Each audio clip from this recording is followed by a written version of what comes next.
Laglag ng bataan ni Junie girl eh. Bumabaha na. Gagawin na lang namin, umurong pang loko. Sakit sa puson, alam niyo yon? Bitin! Junie, tama na. Lasing ka ni. Hindi, okay pa ako. Tagay pa tayo. Baka masobrahan ka. May sagala ka pa bukas ng hapon. Hindi daw niya ako kaya. Pakiramdam daw niya, nalulunod siya na nilalamon ko siya. Para daw ako aswang, tapos nanakbo. Mas matikas pa sa bakla ang kumag na yun. Sige, iyak mo lang. Hindi siya kawalan sa'yo. Di ba, Jeffrey? Oo, tama si Kuya Seb. Siyang nawalan, hindi ikaw. Tama si na Kuya Seb at Jeffrey. Makikita mo din ang para sa'yo. Clara, 27 na ako. Konting kending na lang, wala na ako sa kalendaryo. Ano pa naghihintay sa akin? Ano naman? May loto pa naman 58 numbers yun. Kung malampasan ka pa doon, may bingo pa. 75 numbers yun. Ay, grabe sa bingo. At saka sabi nga nila, life begins at 40. Huwag masyadong magmadali. Huwag magmadali. Alam niyo naman ang nangyari sa parents ko, di ba? Parehas na turkey. Hindi man lang nakatapak ng 30 ang edad. Nadali naman kasi ng sakit ang mga magulang mo. Yun na nga, Kuya Seb. 27 na ako ngayong taon. Paano kung naman ako pala yun? Di, babon na sa akin? Di man lang ako nakaranas ng pag-ibig. Kaninong cellphone ba yung kanina pa vibrate ng vibrate? Ay, akin. Hindi ko napapansin. Talas ng pandinig mo, Jeffrey, ah. Tingnan mo, baka importante. Sige. Heto na nga, tinitingnan ko na.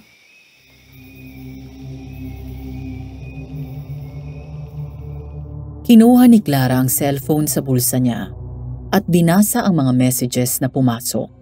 Bigla siyang sumimangot.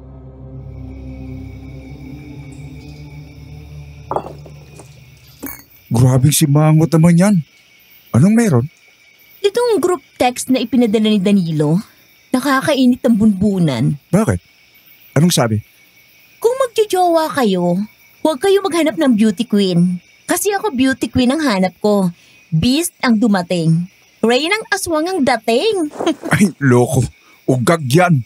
Si Danilo yung nagpadala ng text? Oo. Huwag mo nang pansinin, Junie. Mag-aaksaya ka lang ng oras. Alam ni Danilo na magkaibigan kayo ni Junie, di ba? Bakit ka naman niya padadalhan ng group text na yan? Pareho kami members ng isang texting clan. Allowed ang code names. Ang gunggong, totoong pangalan at number ang gamit. At ikaw hindi? Wais to ano? Siyempre hindi. Extra SIM at code name ang gamit ko. Pasensen pa ng group text ha? Rain ng aswang pala ha? Sabihin mo sa kanya, kakainin ko yung atay niya at urong kamo ang Yan ang sinasabi ko. Kanina pa sinabihan na tama ng inom. Ayaw makinig eh.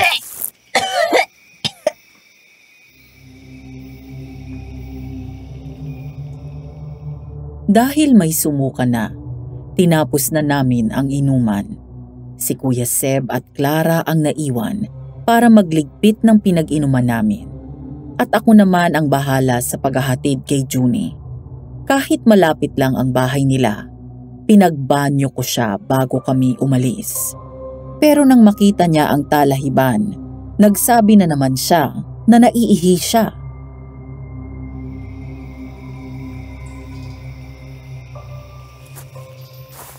Naiihi ako. Nagbanyo ka na sa shop kanina ah. Naiihi ulit ako eh. Sige na, tutulo na O sige, diyan ka sa may talahiban. Tatakpan kita nitong payong na dala ko. Wag kang sisilip ha. Hindi. Diyos mo naman. Nakakita ko ng lahat ng yan.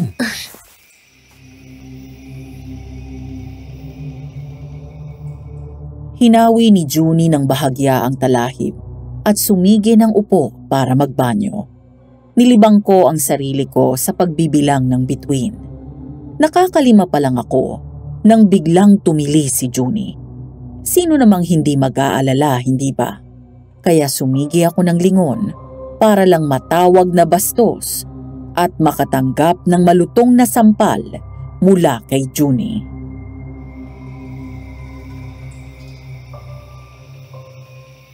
Bastos! Aray!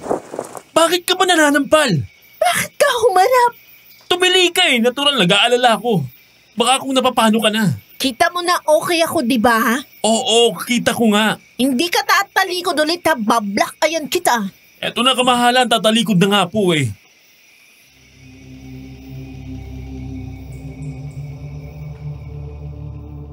Tumalikod na ako ulit. Baon ang nanginginit at tumitibok-tibok pang pisngi ko. Pero nakatatak sa isipan ko ang hubog ng kanyang bilugan at makinis na pangupo. Hindi naman po ako manyak, Madam Venus. Pero sa ganoong sitwasyon, hindi maiiwasan na makitaan ko siya, hindi ba? Kaya naman, hindi ko pinalampas ang pagkakataon na magpaliwanag sa kanya.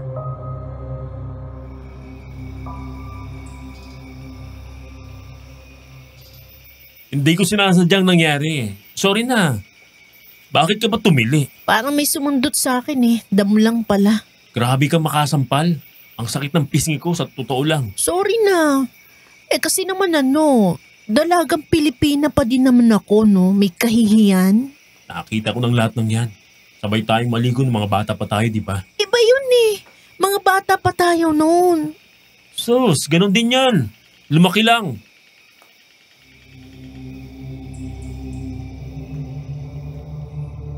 Hihirit pa sana ako ng sagot sa asara naming dalawa. Pero bigla akong nakaramdam ng pangungurot sa binti ko. Pinigilan ako ni Junie na gumawa ng ingay.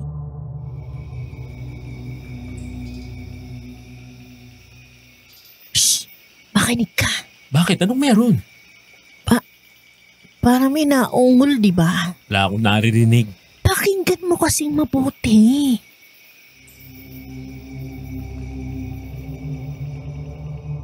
Ako namang si Loco, nakinig. Ang sa akin kasi, pakisamahan ang may amats at baka umiyak.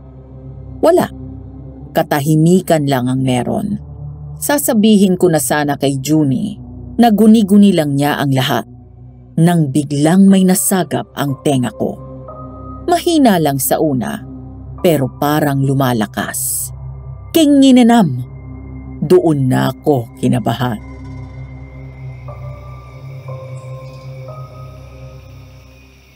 Junie, ano na? Patapos na. Hindi ka ba tapos? Eto na nagsusuot na lang ako ng pantalon. Wait lang, masyado ko naman apurado dyan eh. Tara na.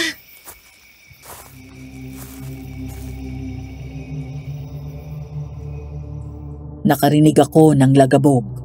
Lumingon ako para biruin si Junie kasi akala ko natapilok siya. Pero paglingon ko, nakadapa na si Junie. Sinalubong ako ng kabado niyang tingin at nanginginig na boses.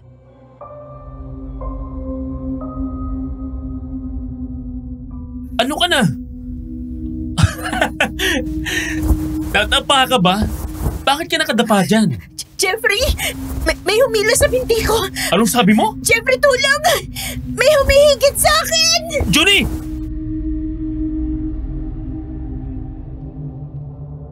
Parang baseball star, napadapa kong inabot ang kamay ni Junie para pigilan na madala siya. Pero paghawak ko sa kamay niya, kasama niya akong nakaladkad. Nadala kami sa gitna ng talahiban. Pag-angat namin ng tingin, isang hubot-hubad na lalaki na may mahabang buhok ang nasa harapan namin. Namumula ang mga mata at labas ang pangil. Wala kaming nagawa ni Junie kundi ang mapasigaw.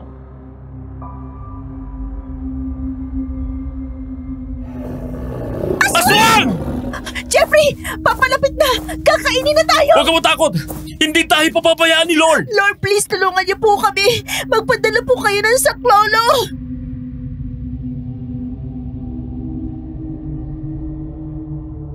Siyang dating ni Kuya Seb. Nang makita namin siyang lumabas sa gitna ng talahiban, Feeling ko nakakita ako ng superhero. May hawak siyang siit ng kawayan. Iwinasiwas niya yon habang umuusal siya ng Latin na pangungusap.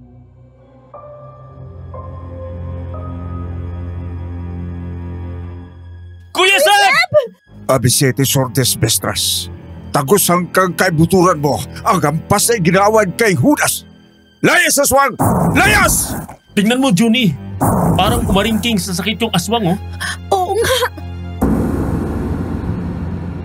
Ilang hataw ang natanggap noong aswang mula sa siit ng kawayan na dala ni Kuya Seb. Nasaktan siguro ng sobra yung aswang, kaya dali-dali yung umalis at nanakbo palayo. Hindi na yun hinabol ni Kuya Seb.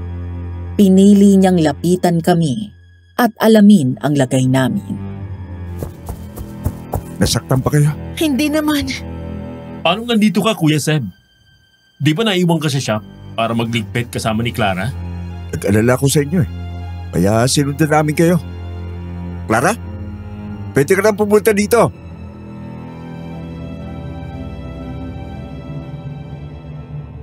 Kasama pala ni Kuya Seb si Clara.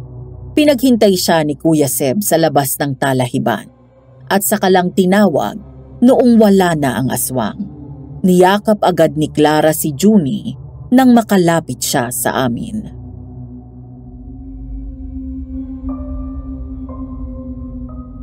Nasaktan ka ba, Junie?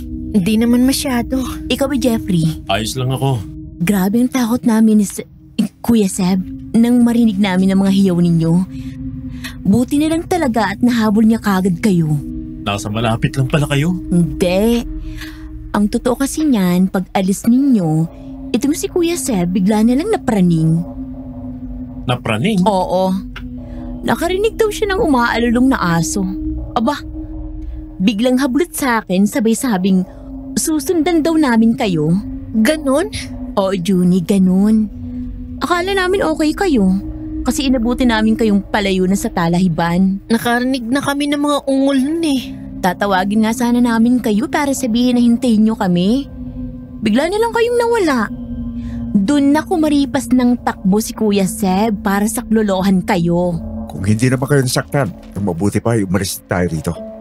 Mamaya na natin ituloy ang pag-uusap.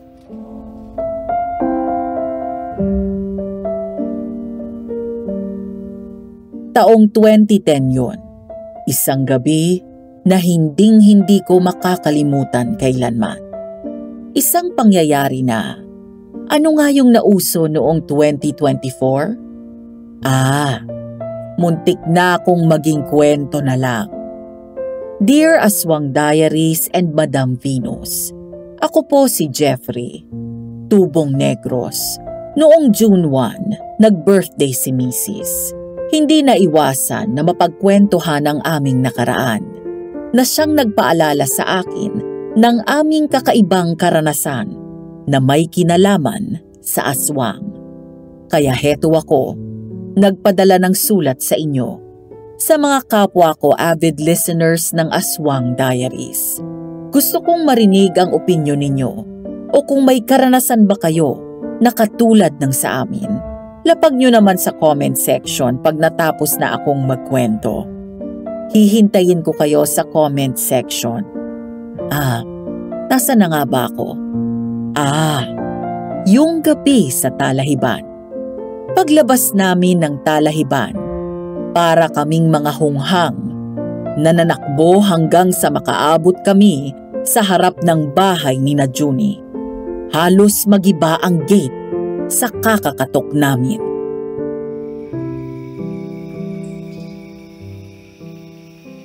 Tao po. Tita Iris. Tita Iris! Tao po. Kami po ito! Sina Junie at Clara. Kasama po namin sina Kuya Seb at Jeffrey. Junie, baka tulog na si Tita Iris. Teka, tatawagan ko si Tita Iris sa cellphone. Jeffrey, Clara, katukin niyo lang ang gate.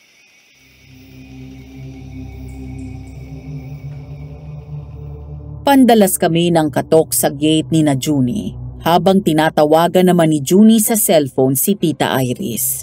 Hanggang sa nakarinig kami ng mga mahihinang yabag mula sa loob. Kasunod ang sigaw ni Tita Iris. Kasunod ng pagmamaktol niya. Dahil sa hiya, nagpaliwanag ako sa kanya habang binubuksan niya ang gate.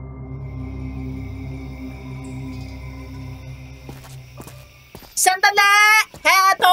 Bubuksan na nga ang gate. Masyado naman makakatok, oh. Sorry po, Tita Iris. Nagmamadali lang po talaga. May nangyari po kasi nakakatakot sa amin. Ano naman kaya ang pwede mangyaring nakakatakot? Nakakita ba kayo ng aswang? Kung alam niyo lang po, Tita Iris. O ayan, bukas na ang gate. Tuloy kayo.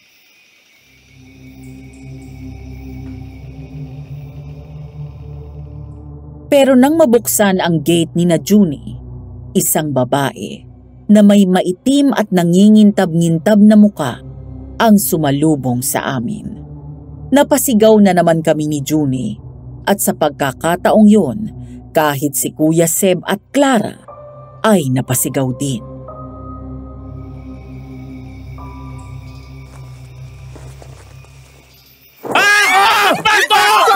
He!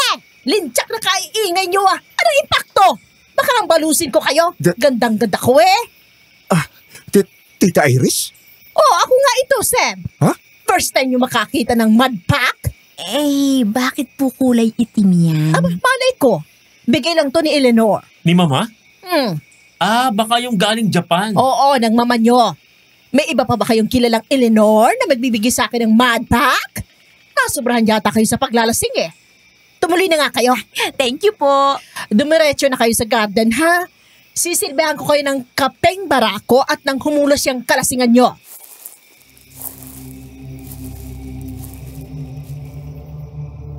Sa garden nga kami pumunta, kagaya ng sabi ni Tita Iris. Kanya-kanyang higit kami ng silyang bakal sa garden set nila. Doon na ako nag-umpisang magkulit kay Kuya Seb. Kahit si Junie at Clara ay nagbato din ng mga tanong nila.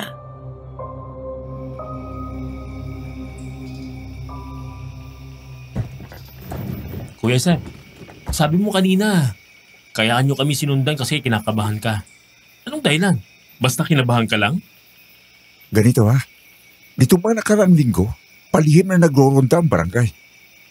Kaya ka inuumaga ng uwi. Oo. Alam mo naman, volunteer ako ng barangay. Kaya natulong ako kapag kulang ang tao. Hindi ko gets. Anong koneksyon? Itong sasabihin ko sa inyo ay confidential. Bawal ilabas ha. Okay.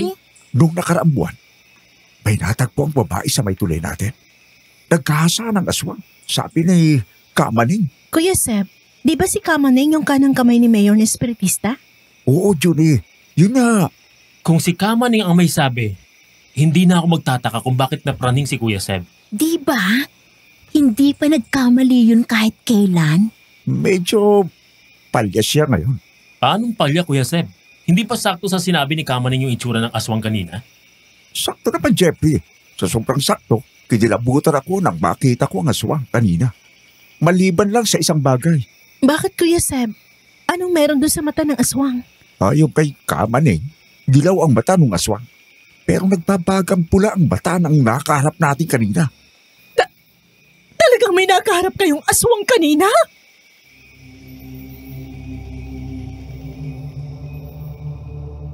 Nalimutan namin na nagsabi si Tita Iris na magdadala siya ng kape.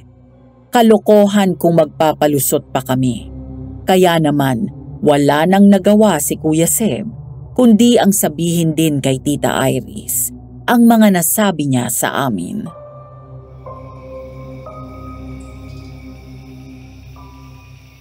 Tita Iris, huwag niyong ipagsasabihan sa mga amiga ninyo ha. Malilintikan ako sa barangay. Bakit ba kasi ayaw ipaalam ng barangay sa mga tao para makapag-ingat? Utos daw po ni Mayor. Anong kalokohan naman kaya yun? Una, ayaw na kasi ni Mayor na bahain tayo ng media. Tama naman si Mayor doon, Kuya Seb. Medyo liblib tayo. Kung sakaling mapabalita na may aswang sa lugar natin, gagawin tayong kwentong katatakutan ng media. Kaya nga, isa pa, gusto talaga ni Mayor na mahuli ang salarin. Aswang man o hindi.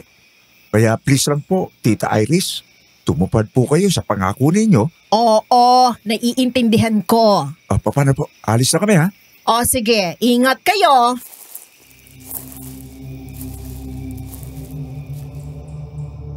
Pero pagtayo ni Kuya Sep, may lumagitik sa sahig. Isang maliit na pulang drawstring pouch ang nahulog mula sa bulsa niya. Bago ko pa yon napulot, naunahan na ako ni Kuya Sep.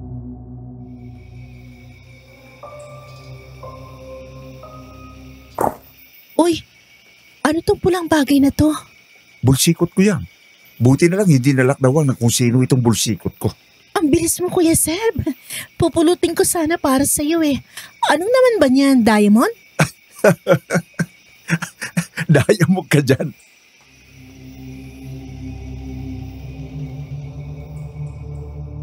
Binuksan ni Kuya Seb ang bagay na kung tawagin niya ay bulsikot at ipinakita sa amin ang isang medalyon.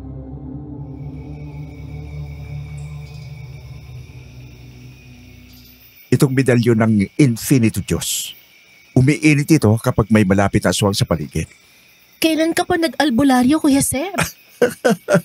Hindi ako albularyo, Juni. Malayo. Ano ka, pagano? Hindi rin. Isa akong sinkretista. Ano? Sinkretista. Isang tao na pinaghalo ng espiritual at relihiyon. Katulad ko, katoliko ako. Pero nag-aaral ako tungkol sa espiritual. Ganun pala yun. Parang modern day. Pedro Penduko? Pwedeng ganun niya, Juni. Siya nga pala, Clara. Ano kaya kung dito ka na lang matulog kina Juni? Bukas ka na umuwi. Oo nga naman, Clara. Tama si Kuya Seb, dito ka na sa amin matulog. Nakakahiya kay Tita Iris eh. Hiya ka dyan. Dito ka na matulog. Tumawag ka sa inyo at ang hindi naman mag-alala ang mga kasama mo sa bahay. Yun! Okay na! Paano? Uwi na kami para makapagpahinga na tayo pare-pareho. Tara na, Jeffrey. Juni, Clara, diyan na kayo ha? Salamat, Kuya Seb. Ingat kayo ni Jeffrey.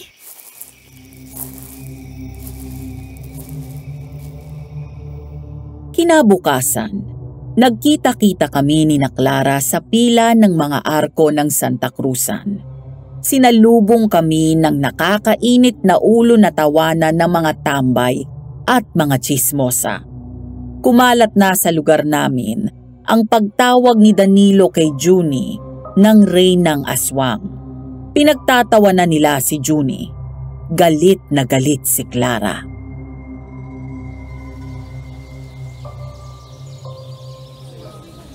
Siguro, kaya may nagiging aswang kasi may mga tao na masahol pa sa aswang ng ugali. Sarap pagmumurahin ng mga yan, sa totoo lang. Masasayang lang laway mo sa mga yan. Hindi na tinatablan ng murang mga ganyan. Sa karma na lang ako aasa. Mas sigurado pang ganti nun. Naniniwala ako na makakakuha ang ungas na yun ng katapat niya. Tama ka dyan, Jeffrey. Malay nga natin, di ba? Mamaya biglang lumabas na lang siya dyan na panay kagat ng aswang.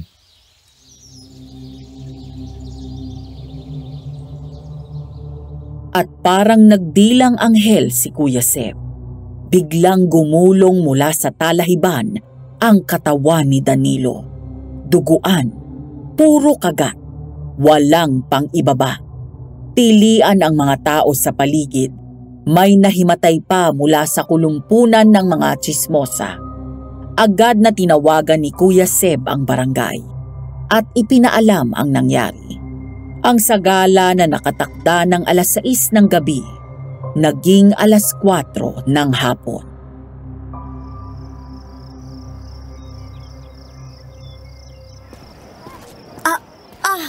Grabe to. Ginawang lechon ng mga sagala, kaloka. Siguradong natakot yung Hermana Mayor. Grabing ingay naman ang mga chismosa eh. Pagkarinig kay Kamaning, sige nang tilian. Aswang daw ang puputay kay Danilo. Opo, alam namin. Nandun din kami. Loko ka talaga, Jeffrey. Uy, pero biro ang sakit niya ng paa ko. Ang init ng aspalto eh. Hindi pa ba tapos? Parang tapos na yata. Uminto na eh.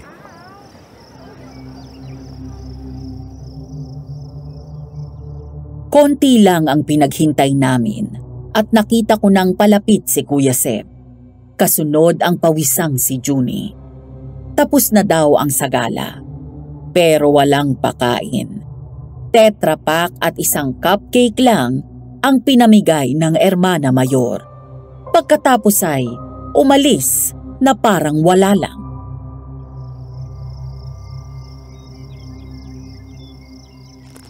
Ano? Yun na? Walang patubig kahit konti? May pakain yun dapat ah. Wala! Naipatisyo na lukot.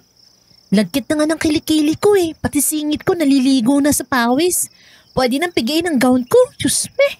Si Madam Chat ang organizer, di ba? Nasaan siya? Hindi makontak ang hitad. Baka busy sa ibang pageant. Aba naman, dapat lagi siyang available. Paano kung may ganitong problema? Ay, ewan. Babalik muna ako kay Tita Iris ha. Hiya ko ng pamunas na bimpo. Ang may pinaksiw na ako eh. Sige, dito lang kami. Ha? Anong problema ng lokong yun? Bakit? Anong problema? Yung lalaking yun, oh. Kanina ko pa nahuhuling nakatitig sa atin. Nakasundin ang tingin kay Junie. Nasaan pa yung naninitig na yan? Ayun. Sa may fire tree sa tapat.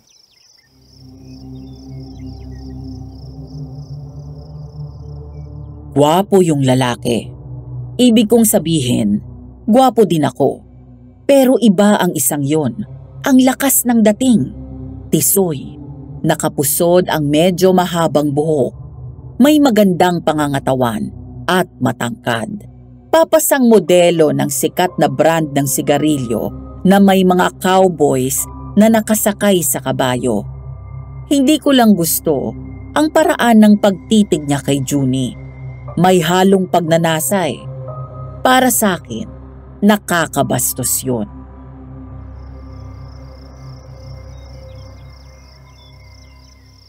Ayun. Nakita ko na si Loko. Abi, gwapo. Mukha lang loko. Kaya nga, di ba? Dayo siguro. Dito lang kayo. Kakausapin ko. Samahan kita, Kuya Seb. Diyan ka na lang, Jeffrey. Hindi ko pa rarambunin dito. Kakausapin ko lang.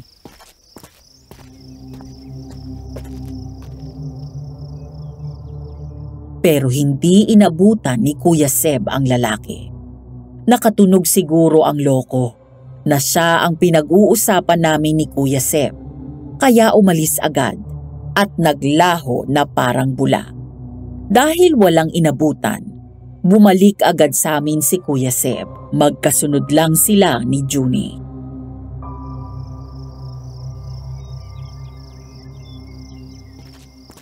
Ang bilis, parang palos. Hindi ko inabutan. Oh, kumusta Junie? Nakabalik ka na din pala. Nakontak mo pa si Madam Chat? Hindi eh. Si Tita Iris na lang daw bahal magreklamo kapag nakita niya si Madam Chat. Lagot siya sa tita mo. Parang Armalite pa naman ang bibig noon kapag galit. Kuya Seb, hetong bimpo, magpunas ka muna. Salamat, Clara. Ano nga palang ginagawa mo kanina, Kuya Seb? Nakita ka namin ni Tita Iris na sinisipat-sipat mo yung fire tree sa tapat? May hinahanap lang akong tao pero hindi ko na inabutan. Saan galing yung iced tea mo, Junie? Gusto mo humigop, Jeffrey? May poging namimigay ng iced tea doon kanina, oh. Siguro tauhan nung Hermana. May dalang cooler. Ano? Junie, mukhang modelo ba ng sikat na brand ng sigarilyo? Yung pogi na tinutukoy mo? Tama ka dyan, Jeffrey. Ang pogi! May bago na akong target.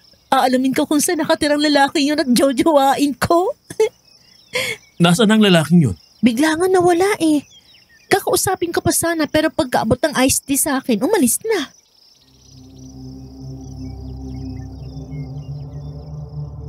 Nalimutan na namin ni Kuya Seb ang nangyari. Pero parang nagbibiro ang tadhana. Nakita ulit namin siya. Sa pagkakataong yon, sa palengke naman namin inabutan ang loko. Araw ng Sabado noon. Katatapos lang naming mamili ni Kuya Seb. Palabas na kami ng palengke nang mapansin ko na pandala si Kuya Seb ng pisil sa likod ng tenga niya. Kaya tumigil muna kami sa bilihan ng palamig.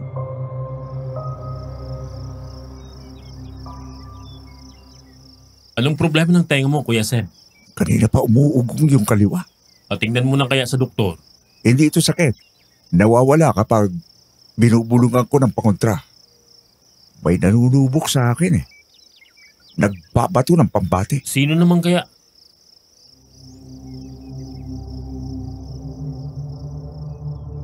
Hindi ko na naituloy ang sasabihin ko dahil nang mapatingin ako sa tindahan ng panyo na nasa tapat ng bilihan ng palamig, nandun ang Kolokoy.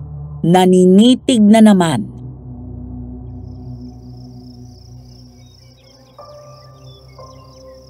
Kuya Seb? Kuya Seb, Oh, bakit? Ano yun?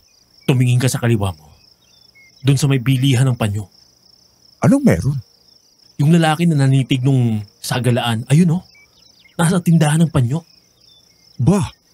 Oo nga no. Teka, susugurin ko. Huwag mo na lang pansinin, Jeffrey. Hindi maganda ang pakiramdam ko sa isang yan. Bakit Kuya Seb? Anong meron? Nangangaliwa ang dala niya.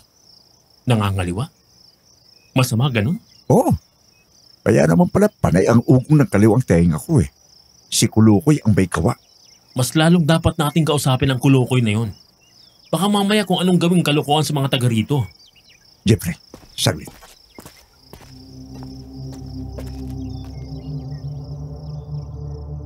Sugod marino kong nilapitan yung lalaki. Nang nasa mismong harapan na niya ako, abat umismid pa. Talagang sinusubok ang pasensya ko ng ogag. Hindi po ako basagulero, Madam Venus. Talagang nakakagalit lang po ang angas ng lalaki. Pero sinubukan ko pa ding maging sibilisado sa kanya.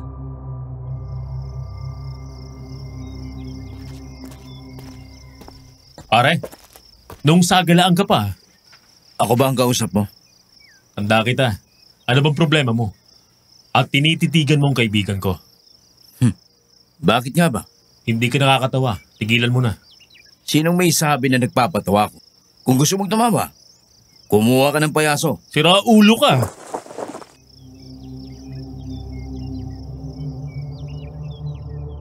Pero palad ni Kuya Seb ang tinamaan ng kamao ko. Nakasunod na pala siya at pinigilan niya ako na makasuntok.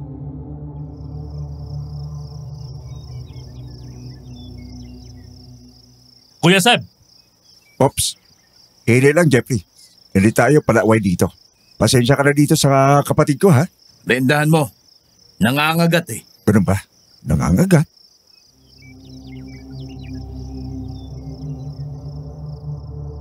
Nilapitan ni Kuya Seb ang lalaki.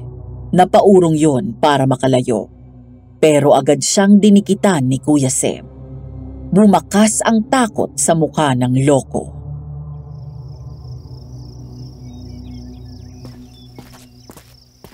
Dayo ka no? Bakit? Hindi ba kayo pabait sa mga dayo? Kumporme sa dayo. Kapag mabait, syempre mabait din kami. Pero kapag nananarantado, nagiging gago kami. Kaya kung ako sa'yo, umayos ka ha. Hindi mo alam ang pwedeng mangyari sa'yo. Anong mangyayari? malay ko. Hindi ako pantas. Diyan ka na. Ingat ka ha. Kuya Seb, tayo na.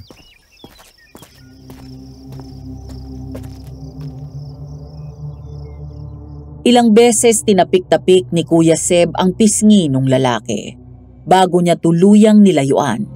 Pagkatapos ay niyaya niya na akong umalis.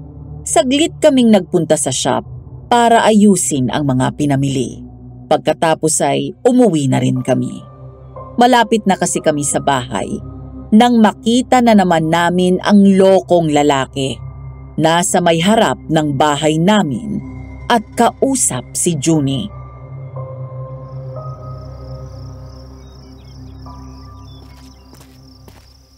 Uy, salamat nga pala dun sa iced tea na iniabot mo sa akin ng sagalaan ha.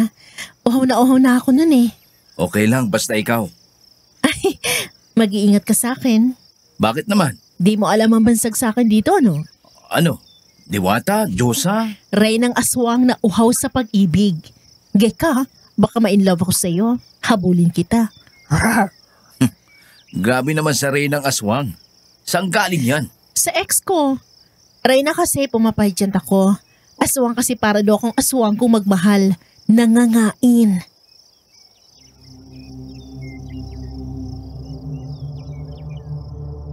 Nakaramdam ako ng hindi maipaliwanag na inis at galit.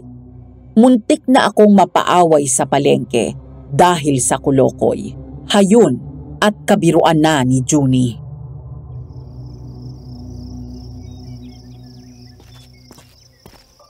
Junie? Jeffrey, tingnan mo kung sinong nakasalubong ko. Si Pogi, oh. Oo, alam ko. Siya yung lalaking sinasabi ko na nakatitig sa'yo. Talaga? Nakatitig siya sa'yo sa nakakabastos na paraan. Totoo ba yun, ha, Owen? Hindi para nahanga lang eh. Kahit nakasalamin ako, alam kong kumilala ng nakakabastos na tingin. Kaya alam mo kasi ganun ka din. May pagdanasa. Gago ka talaga, no? Gago ka talaga, no? Binalaan na kita. Hindi ka pati nakinig.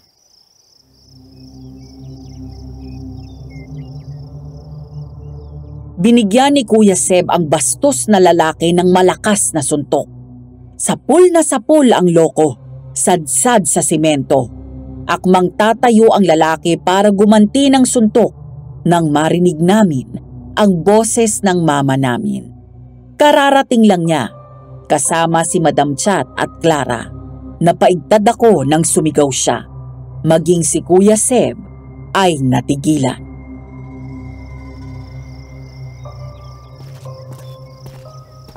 Anong nangyayari dito? Ma, Hoy, Sebastian! Kailan ka pa naging basagolero, ha? Jeffrey, baka gusto mong magpaliwanag kung bakit nanununtok yung Kuya Seb mo. Tita Leonor, Owen? Ma? Kilala niyo ang kulukoy na to? Jeffrey, anong kulokoy? Pinalaki ko ba kayong bastos? Sorry po, ma. At oo, kilala ko siya. Pamangkin siya ni Madam Chat. Ipinakilala sa akin kanina.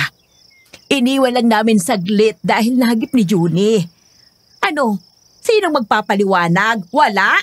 ano po kasi medyo may counting issue po kami ng anak ninyo. Issue? Anong issue yan, Owen? Sa tingin ko po, ako ang may kasalanan, Tita Leonor. Sa tingin mo, ikaw ang may kasalanan? Bakit? Inano mo ang mga anak ko? Mama, hinay lang. Teka. Teka lang, Jeffrey. Manahimik ka na muna. Magpaliwanag ka ngayon din, Owen. Para makapagdesisyon ako kung patutuloyin pa kita sa bahay ko o tatagpasan kita ng ulo. Nako, Eleanor. Huminahon ka na muna.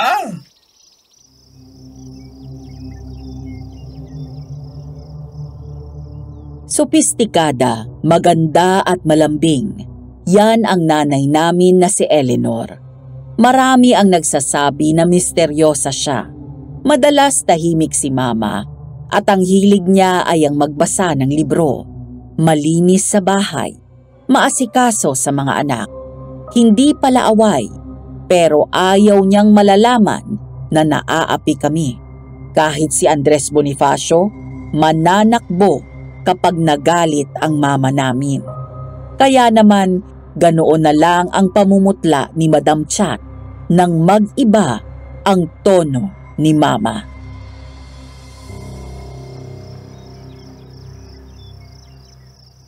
Mama, kalma lang. Hindi. Anong kalma-kalma ka dyan, Sebastian? Ellie, sister. Eleanor, relax lang ha. Owen, magpaliwanag ka na. Naku po, sa dami ng gagaguhin mo, mga anak pa ni Eleanor. Diyos ko namang bata ka. Nagkainitan lang po kami kanina sa palengke. Hindi ko po sinasadya. Nagkainitan? Sinaktan mo bang mga anak ko? Hindi naman po umabot sa ganon. Pero, aminado po ako na naging bastos ako sa pakikitungo sa mga anak ninyo. Bastos? Paanong bastos?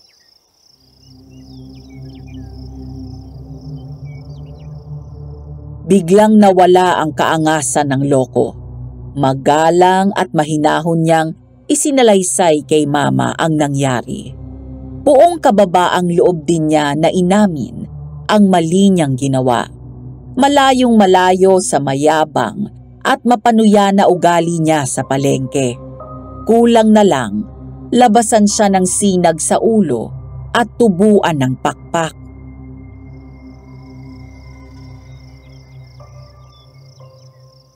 At ganun nga po ang nangyari.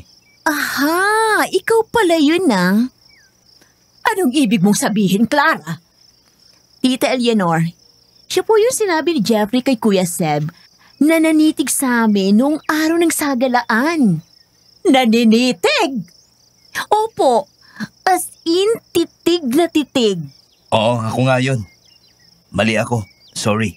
Alam mo pala na mali ang inuugali mo. Bakit mo pa din ginawa? Dayo ka dito. Laki Maynila po kasi ako, tita. Alam niyo naman, nasa syudad. Kung palagi kang nakatungo, lalamunin ka kahit na mga walang kwentang tao. Minsan nga po kahit sa probinsya. Kung bait-bait ka talaga, gagawin kang katatawanan. Hindi pa din yung dahilan para mambastos ka ng mga taga rito. Sabihan mo yung pamangkin mo, Madam Chat. Baka mamaya si Iris ang makatapat niyan. Naku, Eleanor darling, wag. Mas nakakatakot ka. Pero iba ang pagka-fierce ng isang yun.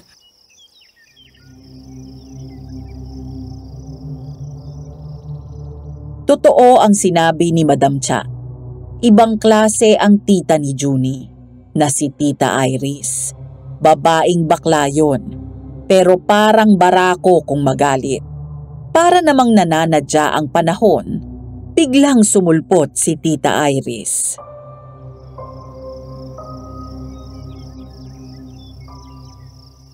Hello, Eleanor?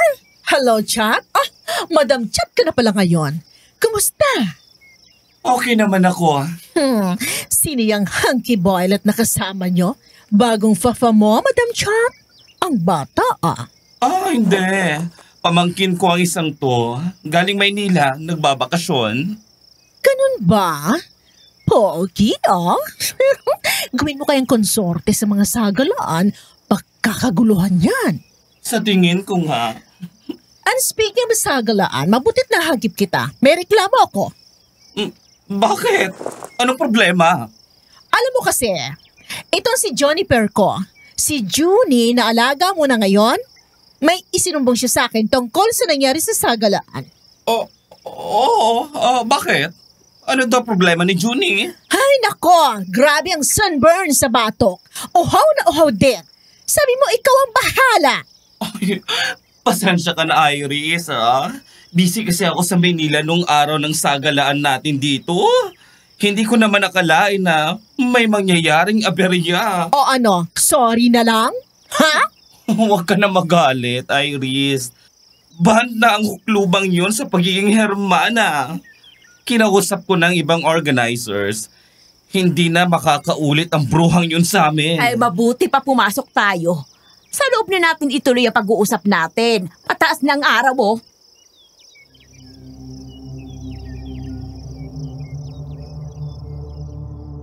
Tama si Mama. Medyo mahapdi na sa balat ang araw. Nagpasukan kami sa loob bago pa kami tuluyang maging letsyon. Dinatnan namin si Kuya Seb na nakapaghanda na ng maiinom. Nagpakilala ng ayos si Owen sa amin at humingi ulit ng paumanhin. Si Junie naman, hindi itinago ang pagkaakit kay Owen. Talaga namang tinabihan pa ng upo sa sofa.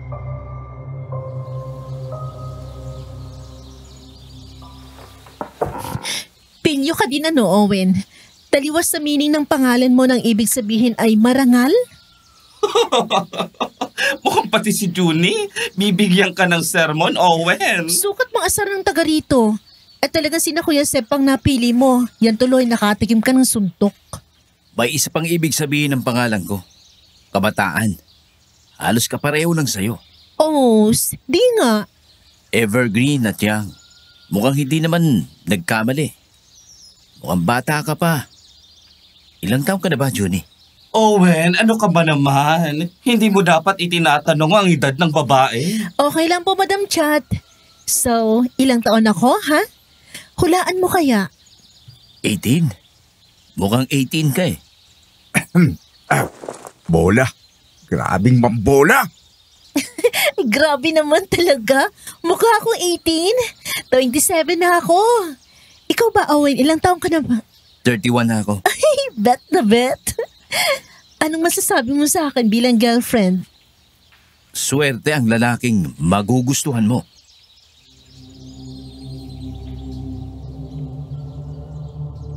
Pusong mamon ako, Madam Venus. Napatawad ko si Owen sa kabastusan at kaangasan niya nang makita ko siyang nagpakumbaba kay Mama. Pero seloso ako. Nang makita ko na nakikisakay si Owen sa kabaliwan ni Junie, nararamdaman ko na nagbalik ang asar ko sa kanya. At aminado po ako na alam kong selos ang tawag doon. Napaisip ako na batuhin siya mula sa kinatatayuan ko. Pasimple akong nilapitan ni Kuya Seb.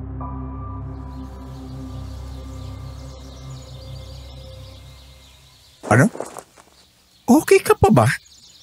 Baka palipanin mo yung vase ni Mama. Naggaling pang India. Baka. Siguro. Depende. Mukhang nag-enjoy naman si Junie sa kanya eh. Okay na din. Mapagpapasensyahan na din. Pero sana, huwag niyang malimutan ang grace period. Grace period? Kung nagkarelasyon ka at naghiwalay kayo, kailangan magpalipas ka muna ng 3 buwan bago ka makipagrelasyon ulit. Eh, sinong gumawa ng batas niyan? Parang nakakaloko ah. Mga tagapagtanggol ng moralidad, siguro.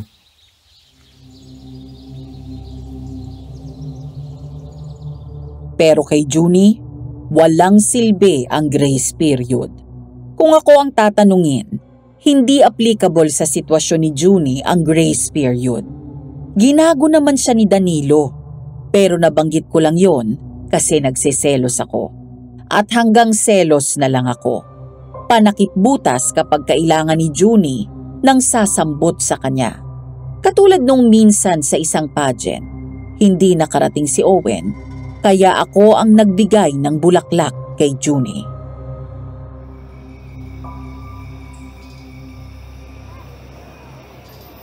Hoy, salamat sa inyo ha. Hindi niyo pinabayaan si Junie. The best talaga kayong sumuporta. Okay lang po, Tita Iris. Hindi ba kami nakakaabala, Seb? Tako, wala ho yan. Isa pa, party po yan ng trabaho bilang volunteer. Swerte nga po ako kasi habang nagbabantay, nakakakita ko ng magagandang chika babes. Aray! Ay, sorry, Kuya Seb. Mali ako ng tapak. Masakit ba? Okay lang. Basta ikaw, Clara.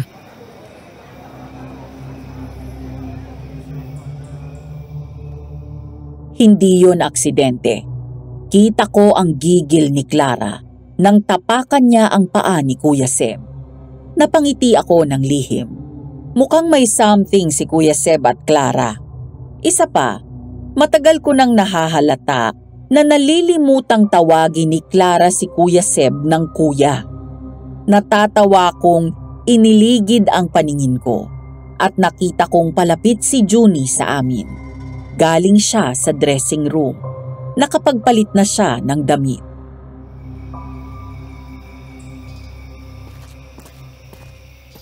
Nandito na ako. Si Owen ba nakahabol? Inimbitahan ko siya eh. Sorry darling, busy daw si Owen. Ay, hindi siya nakahabol? Sayang. Nakakainis nga. Maganda sana na nandito siya. Para siyang umakyat sa stage kanina at abutan ka ng bulaklak. Pero parang nakita ko po si Owen kanina. Talaga, Clara? Saan? Sa may likod ng stage. Yung daan papuntang dressing rooms. Clara darling, baka namamalik mata ka lang.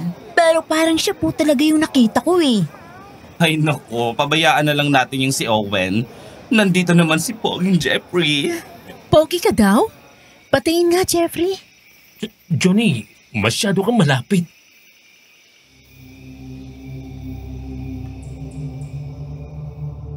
Amoy na amoy ko ang mabango niyang hininga at ang pabango niya na masarap sa ilong. Medyo na-conscious ako dahil sobrang lapit niya sa akin. Pero hindi pansin ni Junie ang pagkabalisa ko. Hinawakan niya ako sa may panga at sinipat-sipat pa ang mukha ko.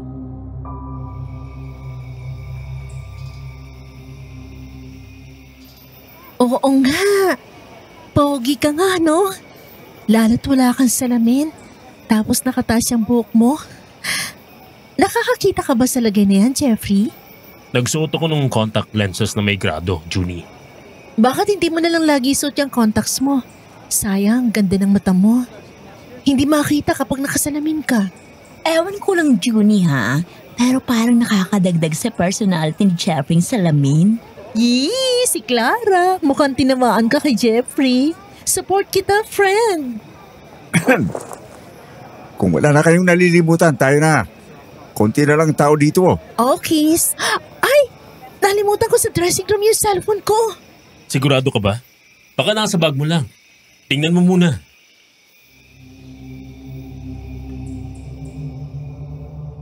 Pero wala sa bag niya. Wala din sa bag ng kahit na sino. Wala nang ibang paghahanapan pa kundi ang dressing room na pinanggalingan niya. Kahit na nanginginig ang tumbong ko sa takot dahil madilim na doon sa lugar na babalikan namin, sinamahan ko pa din siya. Hindi para magpakabayani, pero para makapogi points. Hindi ko akalain na makakaharap ulit namin yung aswang na umatake sa amin sa Talahiban.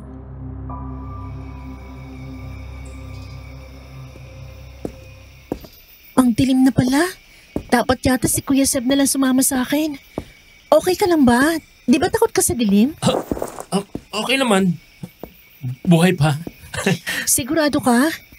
Parang ang lamig nitong kamay mo na hawak ko. Hindi yan. Baka gawa lang kanina. Oo nga pala, no? Hindi ka sanay na humarap sa maraming tao. Pinakamarami na yung sinisilbihan mo sa cafe computer shop nyo. Totoo yan. Buti nga hindi ako nadapa. O kaya nasuka kanina. Grabe kaya ang kaba ko. Hindi halata. Sa totoo lang, muntik na kita hindi makilala. Oops? Talaga lang ha? Oo. Kundi dahil sa maliit na taling sa may labi mo, iisipin ko ibang lalaki ka. Muntik ka na maging target ko. Naranasan mo sanang aswangin kita. Pwede naman. Pwedeng ano? Pwede mo akong asumangin.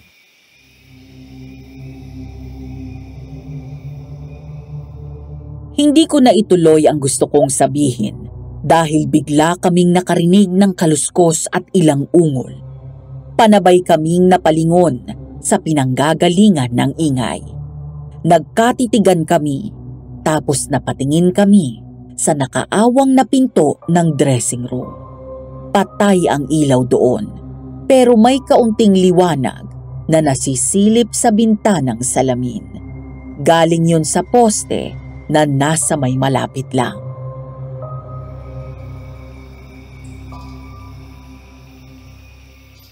Sa dressing room nang galing yung ingay, di ba? Oo. Yun din ang pagkakarinig ko. Tara, tingnan natin. Mamaya na lang kaya tayo bumalik.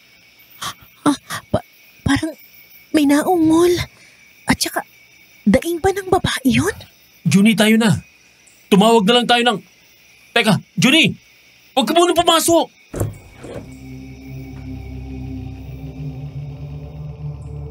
Pero bago ko pa siya napigilan, naitulak na niya ang pinto at sinindihan ang ilaw. Bumaha ng liwanag sa loob ng kwarto at tumambad sa amin ang aswang na aming nakita sa Talahiban. Isang babae ang nasa mga bisig noong aswang. Punit ang damit at nakasabit pa sa isang binti ang panloob. Anyong napagsamantalahan, pero parang ligayang-ligaya ang ekspresyon na nasa mukha ng babae. Napasigaw kami ni Junie dahil sa takot.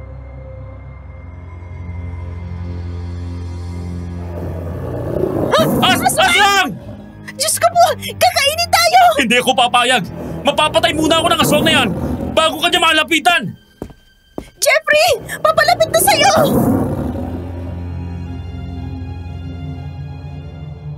Kahit takot ako, nagawa kong makuha ang bakal na nakita kong nakasandal sa sulok. Sinalubong ko ang aswang na papalapit sa akin at hinataw yon gamit ang bakal na hawak ko.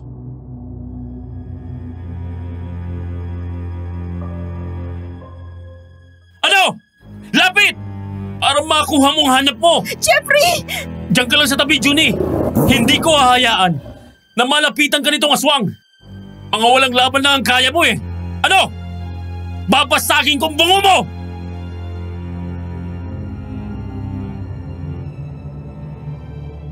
Hinayaan kong maging galit ang takot ko. Dinaan ko sa sigaw ang kaba ko. Habang walang habas ko na iwinawas-siwas ang bakal na hawak ko at paulit-ulit ko yung inihataw sa aswang.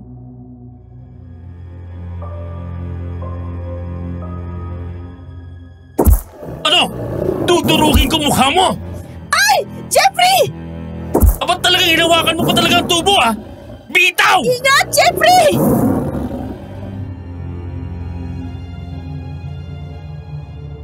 Pero mukhang nagsawa ang aswang sa sakit na mga hataw na ibinigay ko sa kanya. Dahil biglang sinalag ng aswang ang mga hataw ko at hinawakan ang kabilang dulo ng bakal na ipinanghahataw ko sa kanya. Pagkatapos ay pasalyang binitawan yun. Dahil doon, saglit akong nawalan ng balanse.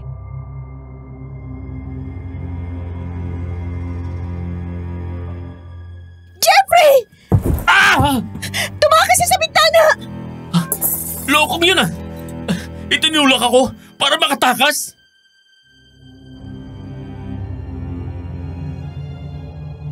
Sinamantala ng aswang ang pagkawala ng balanse.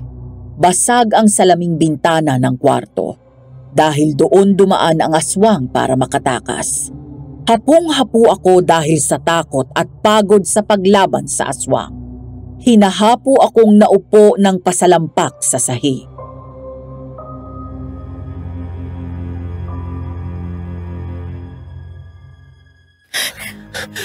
Tawagin mo si Kuya Seb. Pagdala ka mo ng tanod at tumawag ng ambulansya. Kailangan ma-report to. Okay ka lang ba, Jeffrey? Hindi ka ba nasaktan? Hindi naman. Puntahan mo na si Kuya Seb sa covered court. Kailangan malapatan ng paunang lunas ang biktima. Hindi ko kaya lumakad. Ayaw tumigil ang panginginig ng tuhod ko. Okay. Ako na lang ang tatakbo sa kanila sa covered court. Dito ka lang. Para may kasamang biktima. Ayoko, natatakot ako. Hindi ko kaya mag-isa. Pasensya ka na, Jeffrey. Hindi ko talaga kaya. Okay. Paano kaya?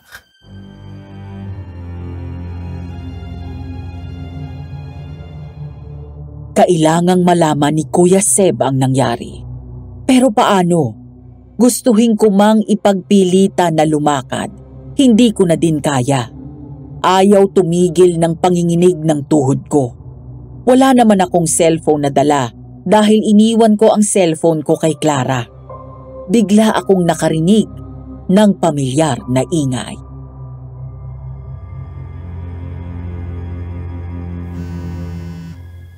Junie, nakakarinig ako ng ingay.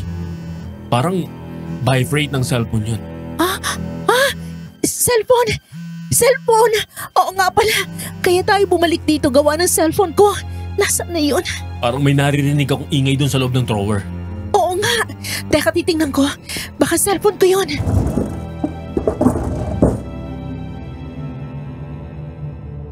Tama nga siya. Cellphone yung nagva-vibrate dahil tumatawag si Kuya Seb. Agad niya itong sinagot at sinabi ang nangyari.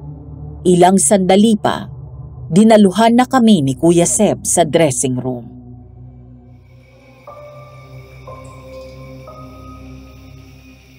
Nai-report yun na sa barangay ang insidente. Papunta na sila rito. Pinauna ko nang umuwi si Tita Iris. Pinasamahan ko na siya sa apo ni Kamaneng na volunteer din. Salamat, Kuya Seb, sa pag-aasikaso mo kay Tita Iris. Para na namin kayong pamilya, Junie. Siyempre, asikusuhin ko kayo. Siya nga pala. Anong itsura ng aswang? Nakikita niyo ba? Yung umatake sa amin sa Talahiban, Kuya Seb. Yun mismo. Tama si Junie. Pero may isa akong napansin kakaiba dun sa aswang. Anong napansin mo, Jeffrey? Madilaw ang mata nung aswang ngayon. Sigurado ka ba, Jeffrey, na madilaw? Oo, kuya. Hindi katulad nung aswang na nang atake sa amin sa Talahiban na may mapulang mata. Ganun ba? Isa pa, Ano pang napansin mo kakaiba doon sa aswang, Jeffrey? may balat na hugis ibon sa balikat. Ang aswang na nakaharap namin ngayong gabi.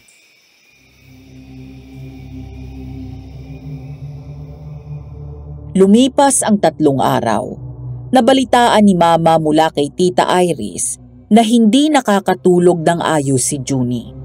Nang marinig yon ni Kuya Seb, agad niya akong niyaya upang dalawin si Junie. Pagdating namin sa bahay nila, sinalubong kami ni Tita Iris. Doon niya kami pinatigil sa garden nila.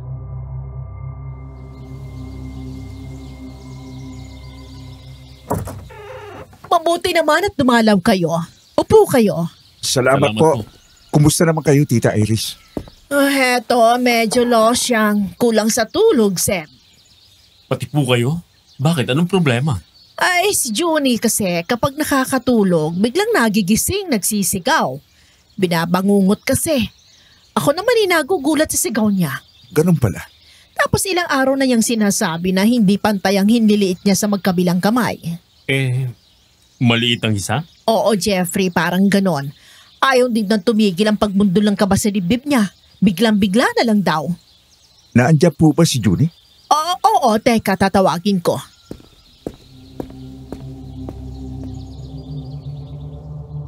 Bumalik si Tita Iris sa loob ng bahay nila para tawagin si Junie. Si Kuya Seb naman ay may inilabas na mutya na nakabalot sa puting papel.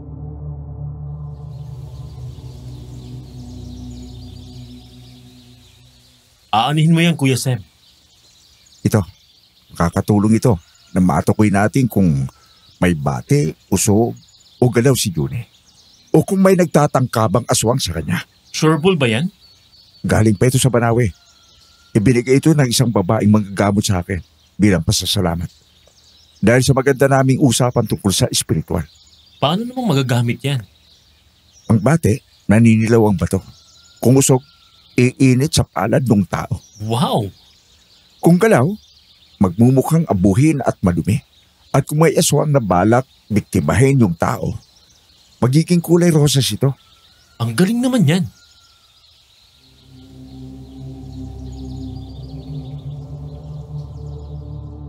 Ilang sandali pa ay bumaba na si Junie. Kalumata at naglalakihan ang mga eyebags niya. Medyo maputla at namayat din siya. Nang kausapin niya kami, medyo paos ang boses niya.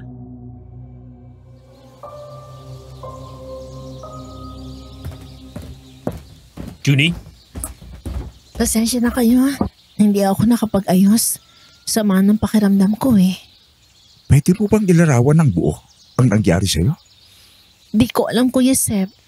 Basta pagkatapos ng gabi ng pageant, kung saan nakaengkwentro ulit kami ang aswang ni Jeffrey, hindi na ako naging ayos eh. Bakit? Lagi akong binabangungot. Napapanaginipan ko yung eksenang hinahali ng aswang yung kandidata ng beauty pageant. Tapos ako naman yung hinahabol. Nabanggit ni Tita Iris na idinadaing mo din daw na hindi pantay ang hinliliit mo sa magkabilang daliri. Oo, Kuya Seb. Totoo yun. Tapos panay pang bundol ng kaba sa tip-tip ko. Sumaguni ka na ba sa albularyo? Sabi ni Madam Chat, makakasama daw yun sa akin. Ha? Bakit daw? Kasi kakalat daw. Alam mo na, maliit lang lugar natin. Tsaka baka daw nervous breakdown. Ang kailangan ko daw psychiatrist at hindi faith healer.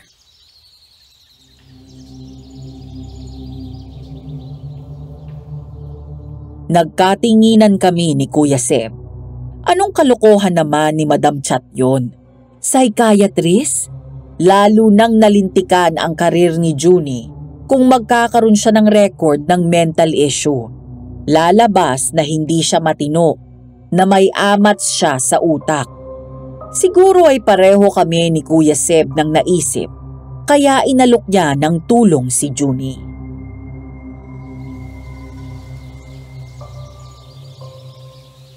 Junie, kung okay lang sa'yo, gusto mo sa akin ka nalang magpatingin? E di kita idadaldal. Gusto lang kitang tulungan. Talaga? Oo naman. Sige, please Kuya Seb, tulungan mo na ako. Para na ako mababaliw eh. Ayoko nitong nararamdaman ko.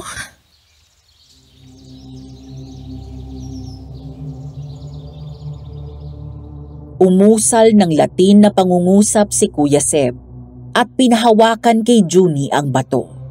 Matapos ang ilang minuto, ay pinabitiwan ni Kuya Seb ang bato at ipinatong niya yon sa puting papel.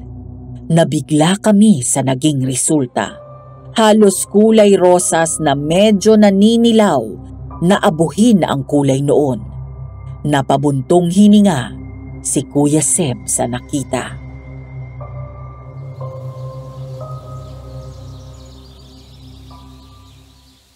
Kuya Seb, Junie, kumusta? Anong nararamdaman mo nung mahawak mo yung bato? mainit. Hindi naman nakakapasok pero talagang mainit. Akin ang parehong kamay mo, Junie. Gamutin muna natin ang bate at usok mo. Sige, Kuya. Maria Juniper ang buong binyag ang pangalan mo, ano? Oo, Kuya Seb.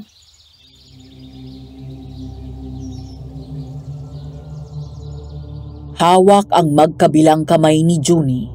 Umusal si Kuya Seb ng sumasampalataya. Pagkatapos ay may binanggit siyang Latin. Kasunod ang 3 beses na pagbuga ng pakrus sa magkabilang palad ni Junie. Ibinulong naman niya ang buong binyagang pangalan ni Junie sa bumbunan at sinasabi ang uli-uli kalagyo ng 3 beses.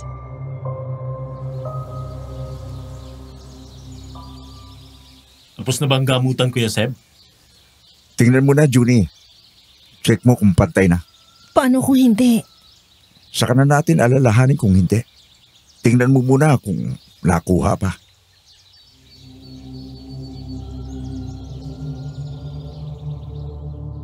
Pinagpantay ni Junie ang hinliliit ng magkabilang kamay niya. Pantay na ang mga yon. Napangiti si Junie habang umaagos ang luha sa mga mata niya. Taus-puso siyang nagpasalamat kay Kuya Seb. Pantay na sila. Salamat, Kuya Seb. Pero hindi pa tapos ang problema natin. Bakit? Anong problema? Junie, may kumukulam sa'yo.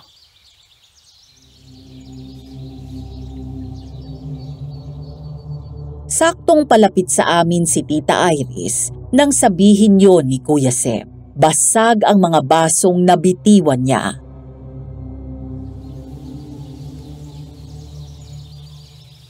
May kumukulam sa Junie ko? Sino? Hindi ko pong matukoy. Isa pa, hindi pa naman ganun kaseryoso. May tuturing pa lang nating galaw ito. Oh, ang aking kawawang Junie. Bakit? Ano kasalanan niya? Sa tingin ko po, inuorasyonan pa lang siya. Tipong isinasabay sa usok ng sinaing na nakulo. O kaya ay binubulong sa paglubog ng araw. Ay, salbahe! Ubod ng salbahe! Maibabalik mo ba yan? Marunong ka? Gagamutin ko po si Junie. Kaya ko po ito ng bulong-bulong lang. Sa oras na makumpleto natin ang orasyon, babalik po sa nanalbahe ang ginawa niya kay Junie.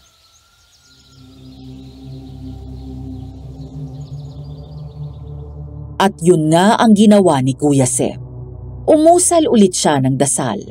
Krinusan ang kamay, paa, noo at dibdib ni Junie. Sabay usal na mga pangontrang pangungusap. Matapos gamutin si Junie, nagpaalam na kami. Hindi na kami nagtagal sa lugar nila. Ang sabi ni Kuya, para hindi maibalik ng gumalaw kay Junie ang palipad hangin. Tagumpay ang panggagamot ni Kuya Seb. Pero siningil siya, trinangkaso siya.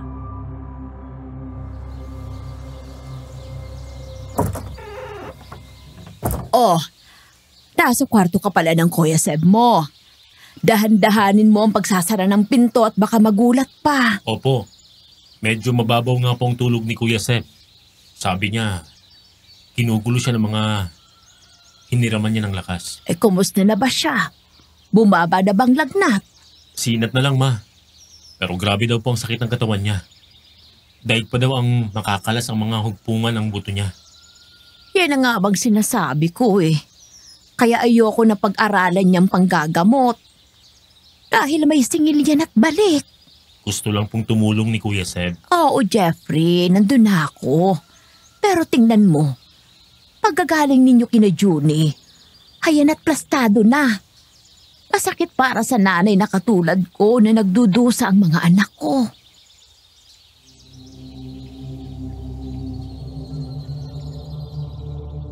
Nakita ko na naluha si Mama. Madali talaga siyang mag-alala at nervyusin kapag kami ang may sakit. Inakbayan ko si Mama. Marahan ko siyang inalog-alog sa braso. Ramdam ko na unti-unti siyang kumalma. Saka ko naalala si Junie. Mas kawawa siya sa amin dahil ulila na siyang lubos. Naisatinig ko yon kay Mama.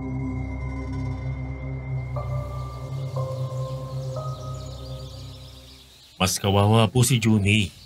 Wala na po siyang magulang tulad namin na nag-aalala para sa amin. Isa pa yung batang yan. Hanga ako sa kanya. Maganda na, masipag pa. Kapag hindi yan narampa o pumapagent, nagbebenta. Ito ang suot ko, sa kanya ko nabili. Maparaan talaga siya, Ma. Isa lang ang pintas ko dyan. Yung pagiging uhaw sa pagmamahal. Hindi naman kawalan kung wala kang lalaki sa buhay eh. Ma, kung lahat po ng babae tulad yun ni Tita Iris, magiging mundo na tayo ng Amazona. He! Ako'y niloloko mo na naman na. Halika rito at ipapakita ko sa iyo ang pagiging Amazona ko.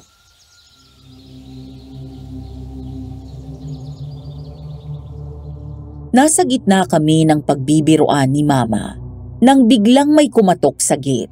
Bigla kaming napahinto at nakinig. Paglabas ko, si Tita Iris ang kumakatok. May chika daw siya kay Mama.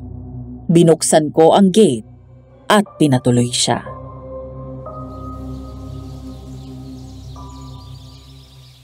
Ellie! Nandito ako! May dala kong mango at guyabano puree. Fresh from Los Baños, Laguna. Gawa ng mga Piligrina. Oy, matagal-tagal na akong hindi nakakatikim niyan. Eh, salamat. Kaya nga dinalang kita ng ilang bote. Alam ko na gusto mo to. At may chika ako sa'yo. Ano yun? Yung si Madam Chat. Aba, nagkalat daw sa gitna ng isang pageant sa Paco, Manila. Abay, kailan nangyari yan?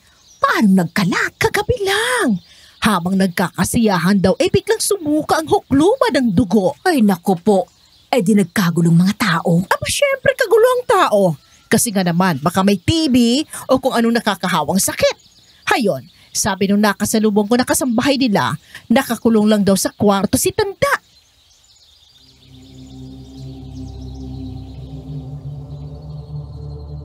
Saglit lang tumigil sa amin si Tita Iris. Talagang naghatid chismis lang. Pagdating ng hapon, umalis si Mama. Araw ng simba niya. Kami lang ni Kuya Seb ang naiwan sa bahay. Dahil dadalawa na lang kami, nagpasya ako na sa kwarto na lang ni Kuya Seb tumambay. Mabuti-buti na ang pakiramdam ni Kuya Seb.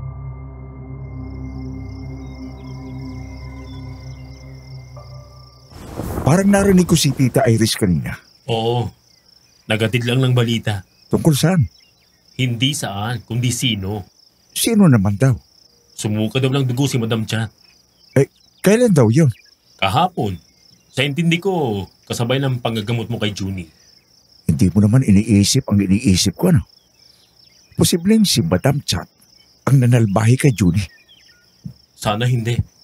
At kung sakali mang totoo yun, anong dahilan? Siya lang ang nakakaalam. Sana lang. Kung siya nga ang may gawa, huwag na niyang ulitin. Baka mas malala pa ang magiging singil sa kanya. Nang sumunod na araw, abala sa kakatek si Kuya Seb. Kunot ang noo na para bang ang bigat ng problema niya. Panay din ang dial sa cellphone. Buti na lang walang masyadong customers noon. May isang bata lang na naglalaro ng online game habang bigay todo sa pagdukdok sa mouse at keyboard. Panay din ang pagpapaulan ng malulutong na mura ng kutong lupa.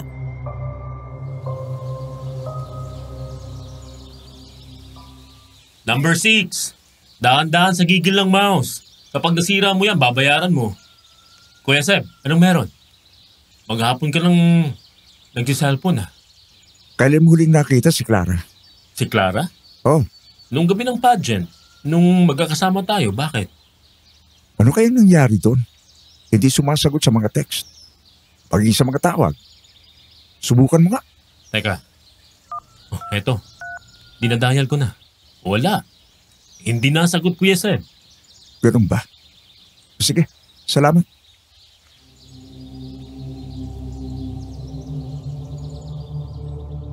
Di nagtagal, dumating si Junie sa shop namin.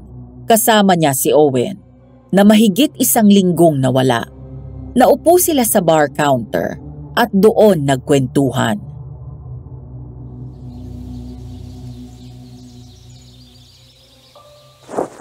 Pero bakit nawala ka nung pageant? Daya mo naman. Sabi mo aakyat ka para sa akin. May biglaan akong kailangang asikasuhin eh. Na umabot ng 1 linggo? Daya mo eh. Na hindi ka man lang mag-text. Nawala kasi cellphone ko. Ikaw nga ang unang hinagilap ko nang makabalik ako dito, di ba? Huwag ka na magtampo dyan. Sige, hindi na. Pero sa isang kondisyon. Sige, kahit ano. Basta huwag ka na lang magtatampo. Patingin ako ng abs mo. Pati ng biceps mo. Ano? Dito? Dito? Bakit naman hindi? Para t-shirt lang naman ang aalisin mo eh. Tsaka tayo-tayo lang naman ang nandito. Wala naman pakialam yung batang naglalaro. Junie, hindi bar ang cafe namin. Ito naman ni puro saglit lang. Sige na, Jeffrey. Hindi, lukaret na to. Sige na, Jeffrey. Payagan mo na. Yay!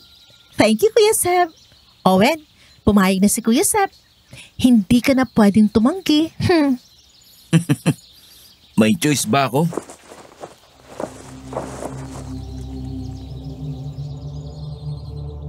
Natatawang naghubad ng t-shirt si Owen. Tumambad sa amin ang malaadonis niyang katawan. Kahit akong kapwa lalaki, napahanga. Pero nagtaka ako nang mapatingin ako kay Junie.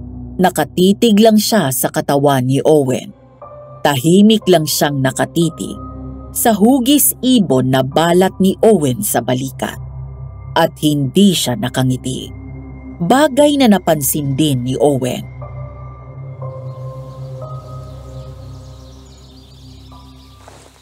Nakaka-conscious ka naman kung makatitig. Baka magagat ka na lang bigla. Junie?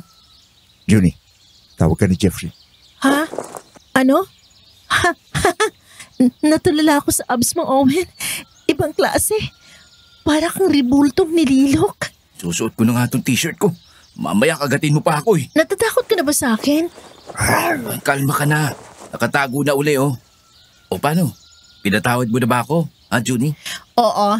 Pero wag mo na uulitin yung pang-iindian ha. Sige, makakaasa ka, Junie.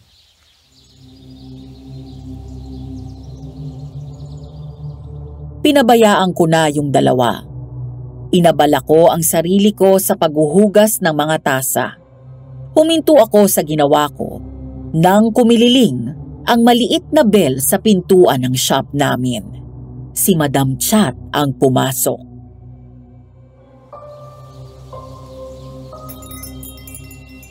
Good morning! Good morning, Madam Cha. Anong nangyari sa inyo? Lapnos po ba yung nasa leg at pisngi nyo? Oo. Ano kasi? Natilamsikan ako ng kumukulong mantika nung nagluto ako ng lechong kawali. Ang sakit niyan. Gagaling din naman ito. Good morning, madam. Johnny, nandiyan ka pala. Nandito din ako. Ayun, kaya naman pala. Ang aga-aga, wala ka na sa bahay. May lakad ba tayo ngayon, madam? Wala. Rest mo ngayon, iha. Owen, umuwi ka na ng maaga. Huwag mong masyadong pagurin si Junie. Kapag nahagard yan, kakalbuhin kita.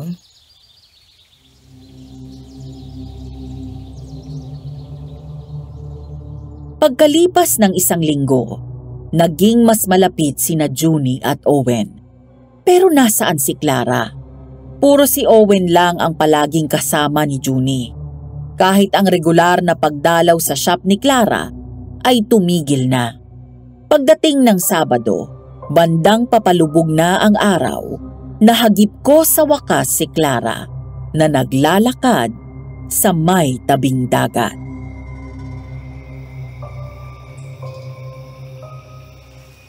Clara? Hello, Jeffrey. Sige, dyan ka na. Baka naman pwede kang huminto sa paglalakad. Nakakahapo tong ginagawa natin eh. Nag-uusap habang naglalakad, sa totoo lang. May gagawin pa ako eh. Kumusta? Bakit hindi ka na nadalaw sa pwesto namin? Medyo naging busy ako. Bakit ka nakasunod? Natural, kinakausap kita eh. Ayaw mong huminto, syempre susundan kita. Hayaan mo dadalaw ako kapag medyo lumuwag ang schedule ko. Kapag lumuwag ang schedule mo, o kapag nagsawa ka ng umiwas.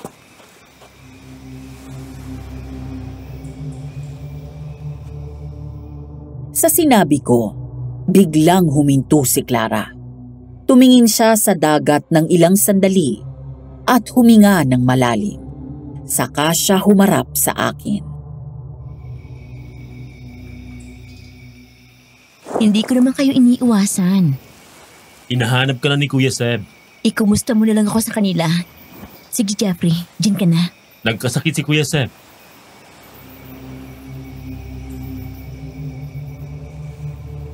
Ang balak na paglalakad ulit ni Clara, biglang nahinto. Muli siyang humarap sa akin. Bakas sa mata niya ang pag-aalala.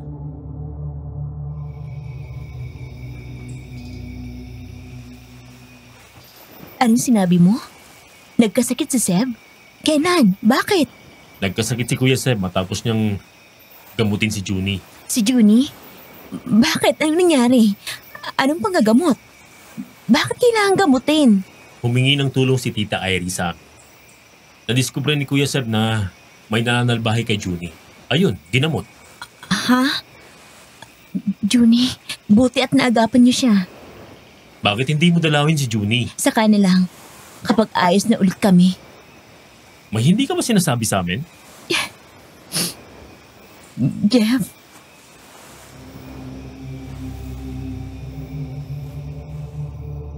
Matapos niyang tawagin ang pangalan ko, umiyak na siya. Inalalayan ko siya papunta sa mga stone benches at inupo doon. Inabutan ko siya ng panyo at hinintay ko na kumalma siya.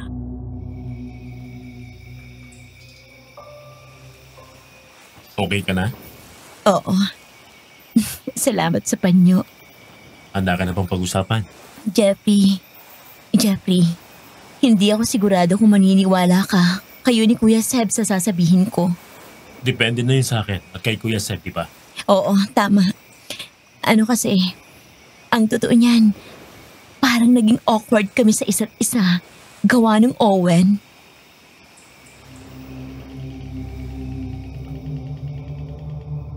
Sabi ni Clara, nung gabi na makakita kami ng aswang sa dressing room. Naiwan siyang mag-isa sa covered court para bantayan ang mga gamit. May napansin siyang gumagalaw sa may halamanan na malapit sa likod ng stage. Dahil na-curious siya, sinilip niya ang pinanggagalingan ng ingay. Nakita niya si Owen na nagbibihis ng damit at pasimpleng umalis.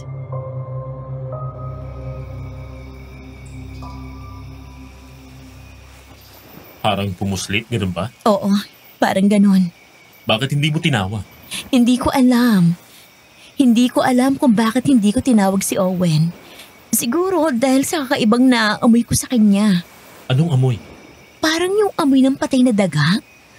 Manamis na nakakasuka. Na parang nato yung dugo sa ilalim ng araw. Grabe naman yun. Tapos, parang amoy asopre na hindi ko mawari eh. Nakita mo ba siyang malinaw? O baka ka-profile niya lang? Oo, nakita ko siyang malinaw. Medyo paganga ang mukha eh. Sinabi mo yung kay Judy? Oo, nung mismong gabi. Pagka-uwi niya, dinayo ko siya sa bahay nila.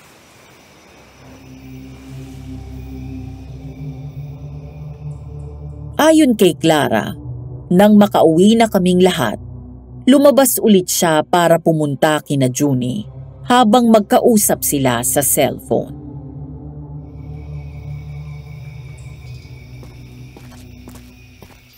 Hello, Junie. Oo, saglit lang ako sa inyo.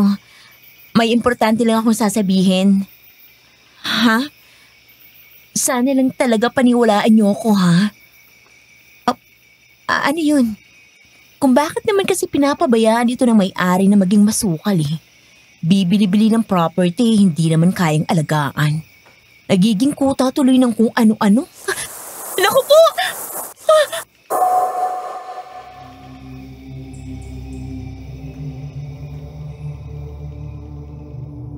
Pagkarinig sa ungol, tumakbo na si Clara.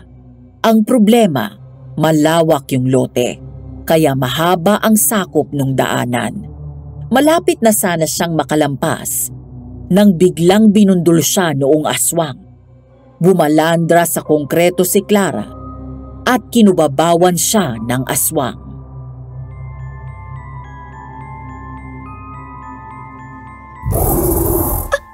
Aswang! Tulong! Tulungan niyo ako! Tulong!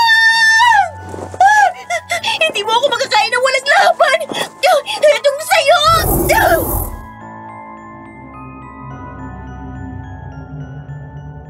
Nakuha ni Clara ang balot ng asin na dala niya at ikinuskus yon sa leeg at mukha noong aswang. Nang umangil ang aswang na parang nasaktan, sinamantala ni Clara ang pagkakataon at tinadyakan ang aswang.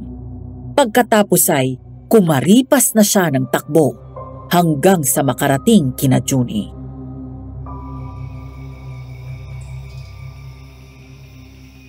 Maupo ka na muna, Clara. Nalalamig ka pa, oh. Teka, kukuha ako ng mainit na mainom mo, Clara, ha? Diyan muna kayo. Bakit pa kasi sumugod ka dito ng gabi na? Alam mo naman na may aswang nagagala-gala. Ang dami mo tulikas-kas, oh. Junie, close ba tayo? Ano? Anong tanong naman yan? Kita mo ang sabog ng uhog at luha ko dito sa gawa mo tapos tatanungin mo ako ng ganyan? Ako ba yung tao na pagkakatiwalaan mo kahit na anong mangyari? Clara, ha? Alam mong oo ang sagot ko dyan. Bakit ba?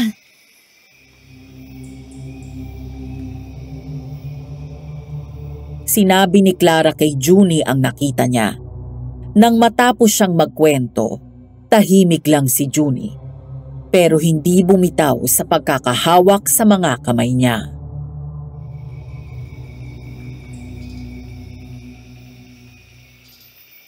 Junie, sorry. Hindi, Clara. Wala kang ginawang mali. Dapat nga magpasalamat pa ako sa iyo eh. Anong pasalamat? Ay yung potential boyfriend na tanggap ka kung ano ka. Ang parang pinagbibintangan ko, di ba? Loka. Natural, nagpapasalamat ako sa iyo. Kasi kahit takot ka na baka masira tayong dalawa, nanaig ang malasakit mo sa akin. Pero Junie, hindi ka ba galit sa akin? Galit ako. Hindi sa iyo, kundi sa nanakit sa iyo. Junie, kung si Owen man ang aswang, sinasabi ko na sa iyo, magtago na siya sa pinanggalingan niya. Lintik lang ang walang ganti.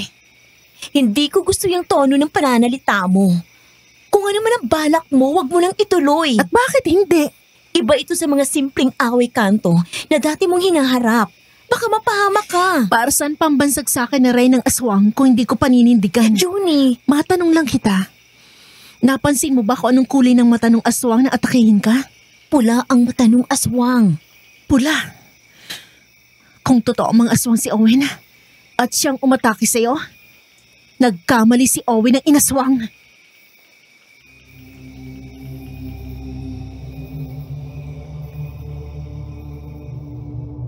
Pagkatapos noon, hindi na nagkaroon ulit ng pagkakataon na mag-usap si Junie at Clara. Nang matapos magkwento si Clara sa akin, saglit na namayani ang katahimikan sa pagitan naming dalawa. Para bang may dumaang anghel, sabi nga sa biruan. Tinanaw ko ang dagat. Pagkatapos ay tumingin ako kay Clara. Maaliwalas na ang kanyang muka.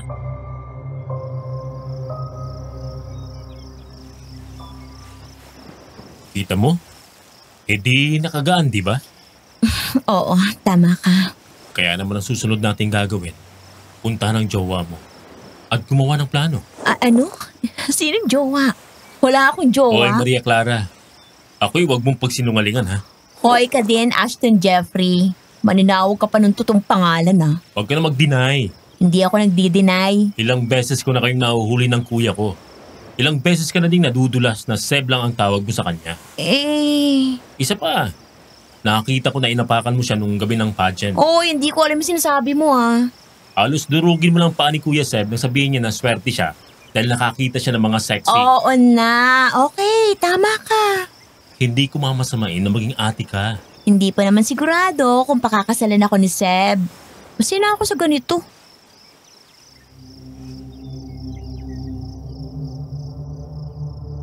Hindi ko na sinabi kay Clara na minsan kong naabutan si Kuya Seb na nanghingi ng payo kay Mama kung anong wedding proposal ang magandang gawin. Pero hinikayat ko siya na sumama na sa akin. Gabi na nang makarating kami sa shop. Pagdating namin doon, nabigla kami na naroon si Junie.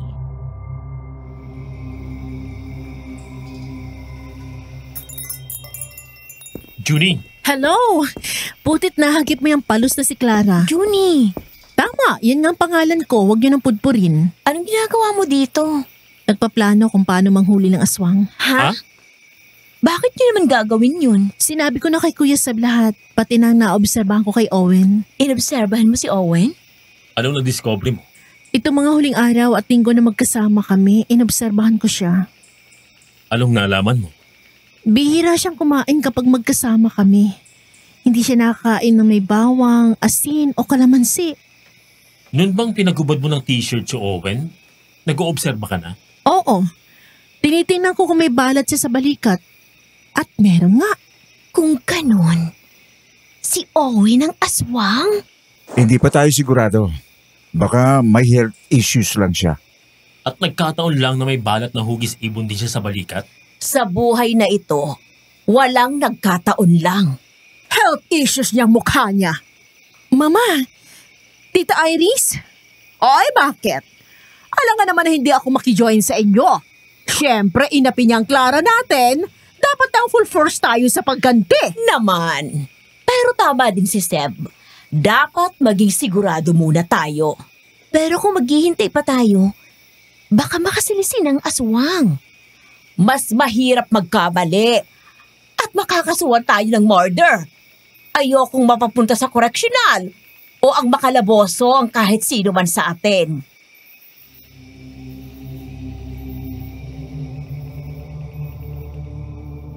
Plinano namin ang aming galaw. Una, dapat ay makasigurado kami na aswang si Owen. May itinuro si Kuya Seb na paraan kung paano.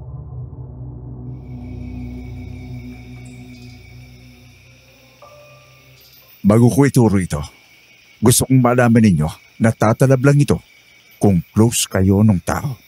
Okay, gets ko. Hindi ito tatalab sa kung sinong estranghero na pagtitripan nyo lang. Alamin kung aswang. Okay, paano ba yan, Kuya Seb? Tatayo ka na magkahiwalay ang pamo. Tapos tutungo ka para tumingin sa pagitan ng mga binti mo. Ibig mong sabihin mag-bend over, ganon? Oh, ganun. Kung aswang yung tao, makikita mo siya o sila sa tunay nilang anyo habang nakatingin ka sa pagitan ng mga binti mo. Hindi yan pwede sa matatanda, mahihilo. Tama ka dyan, darling Eleanor. Ex na din si Jeffrey, nakasalamin siya. Pwede akong mag-contacts. Teka. Nalimutan nyo na agad na dapat may close relation doon sa tao. Kaya si Junie ang dapat gumawa nun. Game ako. Kung sakali na hindi naman siya aswang, well and good, di ba? Tama. Sakto. Inimbita ko na mag-try na mag-dinner sa kanila bukas ng gabi. Bago mo gawin ang itinuro ko, sambitin mo ang Theodon. Ipakita mo sa akin ang katotohanan. Theodon? Sino yun? Isa siyang Diyos ng mga Greek. Siya ang Diyos ng realidad, alinlangan, kapalaran at swerte. Kaya pala. Isa pa, Junie. Huwag kang magpapahuli. Bakit? Kapag totoong aswang ang nagamitan mo at nahuli ka, magbabagong anyo yun at lalamunin ka nila.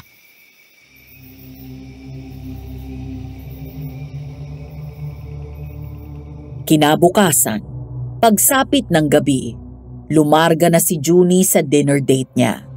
Kami naman ay parang mga sundalo na palihim na pumwesto sa may likod bahay. Bago kami umalis, nag-spray pa kami ng katas ng halamang gamot na sabi ni Kuya Sep ay maitatago ang amoy namin sa mga aswang.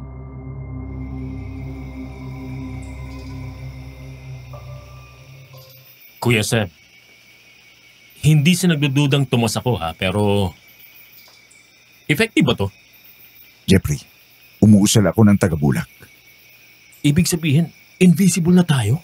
Walang ganoon. Fantasy naman ang hanap mo eh. Paano ba? Hindi tayo mapapansin basta hindi tayo maingay at hindi tayo lilingon. Ganun ba?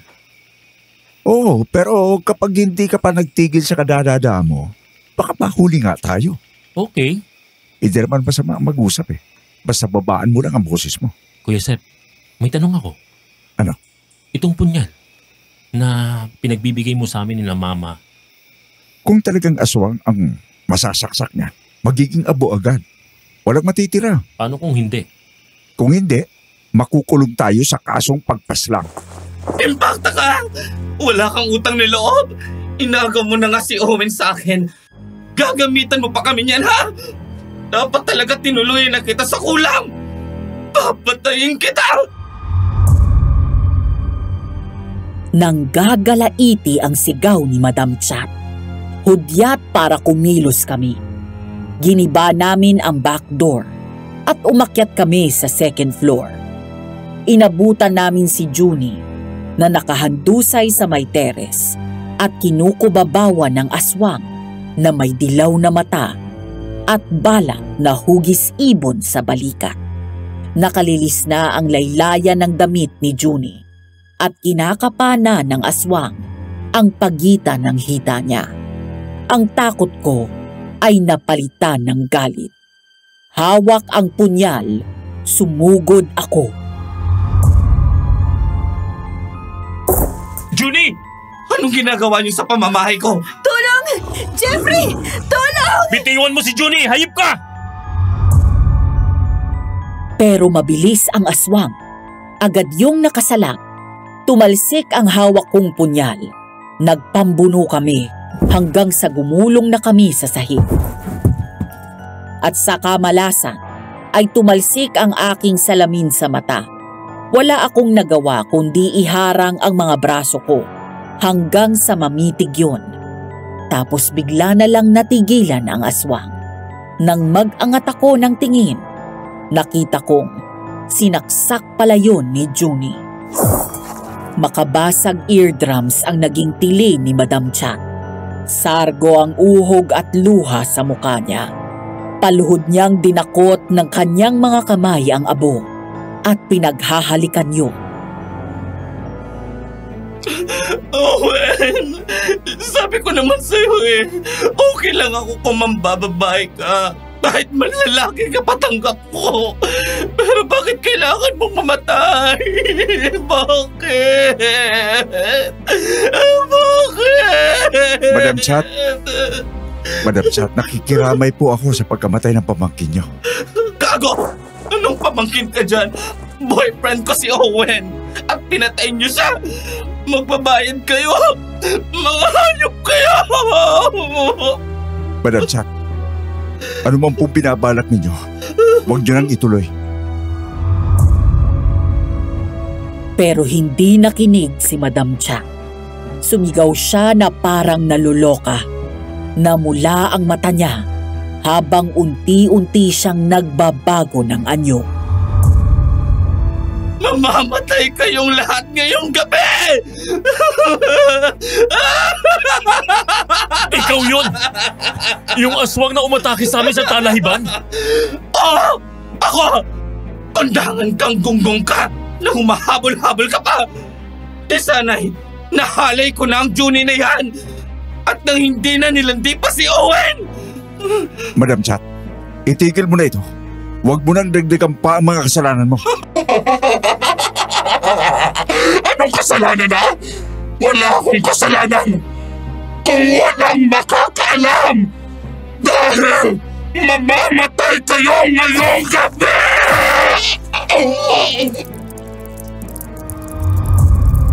Ngunit bago pa naging lubusan ang pagbabagong anyo ni Madam Cha, sinaksak na siya ni na Mama at Tita Iris sa magkabilang tadyang. Tig-isang tagiliran sila. Nakasunod na pala yung dalawang Amazona, ang ibig kong sabihin, yung mama namin at si Tita Iris. Ang dami mong dada! Hindi kasi ito pelikula, no? Kung sumugod ka na lang kasi, hindi ka sana namin nahagip. Eleanor! Iris! Ang galing mo, Eleanor. Tamang-tama ang pagkakasabi mo na pumasok na tayo. Appear tayo! Ako pa! Hindi ako papayag na makanti niya kahit ang buhok ng mga anak ko! Pagkatapos noon, ay pumaswit si Kuya Seb, yung uri ng pito na silbing hudyat. Doon na nagpasukan ang mga tanod, kasama ang kanang kamay ni Mayor.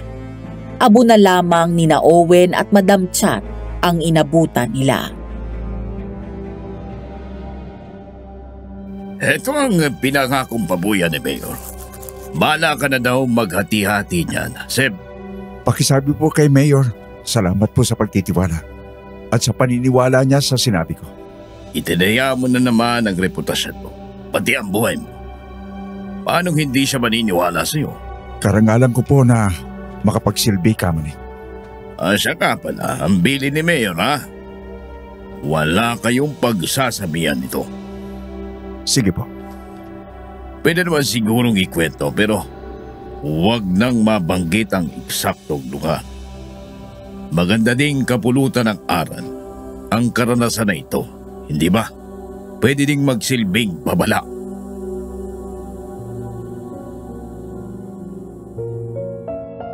Pagkatapos noon, natahimik na ang lugar namin.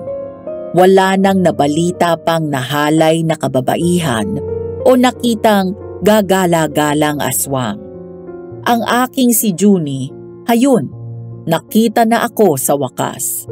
2 taon kaming nagligawan at hindi naglaon, sumunod na kaming ikinasal. Nauna sa amin sina Kuya Seb at Clara. Sa aming pagsisikap, napapunta kami sa Ulm, Germany at ngayon ay dito na nananatili. Maayos man ang buhay namin dito, iba pa din ang mamuhay sa Pinas. Kahit binabaha, kahit may aswang, kahit mahirap ang buhay. Ito ang aming kwento. Ito ang aming karanasan na may kinalaman sa aswang. Hindi kasing bongga ng istorya ni Pedro Penduko o ng mga anting ni Ramon Revilla, pero totoong nangyari. Hanggang dito na lamang po. More power po sa channel ninyo. Doon sa mga nakapakinig, lapag na ng mga comments ninyo, nagbabasa ako. At kung hindi pa kayo nakasubscribe sa channel na to, gawin nyo na ngayon.